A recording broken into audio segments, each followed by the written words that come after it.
नमस्कार मित्रांनो, मी active education YouTube चॅनलमध्ये आपले स्वागत करत आहे. आपणासाठी एक महत्त्वपूर्ण आनंदाच्या बातमीचे स्पष्टीकरण करत आहे.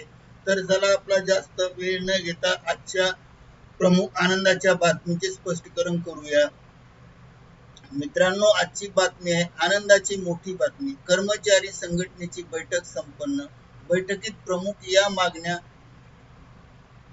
सरकारने घेतली दखल. या संदर्भामध्ये माहिती पाहूया.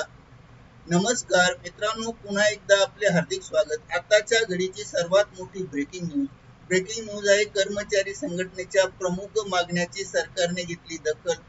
कोणत्या मागण्याची सरकारने दखल घेतली आहे, तर याबाबत सविस्तर माहिती जाणून घेण्यासाठी हा व्हिडिओ सुरुवातीपासून शेवटपर्यंत आवश्यक व हमखास पहा. चला तर करूया आजच्या गुड ब्रेकिंग न्यूजचे स्पष्टीकरण. गुड ब्रेकिंग न्यूजचे स्पष्टीकरण करण्यापूर्वी आपण जर ॲक्टिव्ह एज्युकेशन यूट्यूब चॅनलवर नवीन असाल तर चॅनलला लाईक, शेअर आणि सबस्क्राईब करायला विसरू नका. चला तर पाहूया प्रमुख बातमी. कर्मचारी संघटनेची बैठक संपन्न. या प्रमुख मागण्याची घेणार दखल. 8व्या वेतन आयोग सोबत महाराष्ट्र राज्य जुनी पेन्शन संघटनेची दिनांक 4 मे 2026 रोजी यशस्वी बैठक संपन्न झाली आहे. या बैठकीत संघटनेकडून काही महत्त्वपूर्ण मागण्या मांडण्यात आल्या आहेत. प्रमुख मागण्या पुढील प्रमाणे. मागणी क्रमांक 1, फॅमिली युनिट किमान वेतन त्याचबरोबर फिटमेंट फॅक्टर निश्चित करीत असताना फॅमिली युनिटमध्ये आई वडील यांचा समावेश करून एकूण 5 जणांचा किंवा 5 व्यक्तीचा फॅमिली युनिट गृहीत धरावा असा मुद्दा संघटनेकडून मांडण्यात आला. 2 क्रमांकाची मागणी. किमान वेतन. सद्यस्थितीत कर्मचाऱ्यांना किमान वेतन 18,000 रुपये वेतन वरून ते वेतन 65,000 रुपये इतके किमान वेतन करण्याची मागणी यावेळी करण्यात आली. मागणी क्रमांक 3, फिटमेंट फॅक्टर.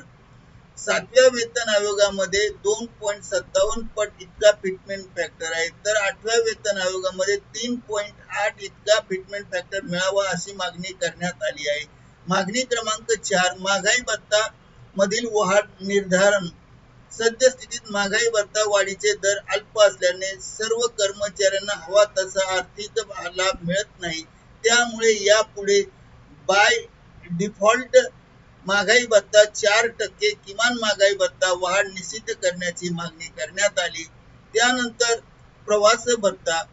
प्रवास भत्त्यामध्ये यापूर्वी म्हणजे 6व्या वेतन आयोगाप्रमाणे वाढ करण्याची मागणी करण्यात आली आहे. 6, अशाश्वत प्रगती योजनेची मागणी. 7व्या वेतन आयोगामध्ये शिक्षक सोडून इतर कर्मचाऱ्यांना 10, 20 व 30 वर्षानंतर अशाश्वत प्रगती योजना म्हणजे पुढील वेतन श्रेणी लागू होते, परंतु शिक्षकांना 12, 24, 36 हे चट्टोपाध्याय वेतन श्रेणी योजना लागू आहे. यामुळे अशा प्रकारचा भेदभाव न करता सरसकट शिक्षकांना शाश्वत प्रगती योजनेचा लाभ देण्यात यावा अशी मागणी करण्यात आली. 7, वार्षिक वेतन वाढ. वार्षिक वेतन वाढ संदर्भामध्ये वार्षिक वेतन वाढ 3% वरून 5% करण्याची मागणी यावेळी करण्यात आली.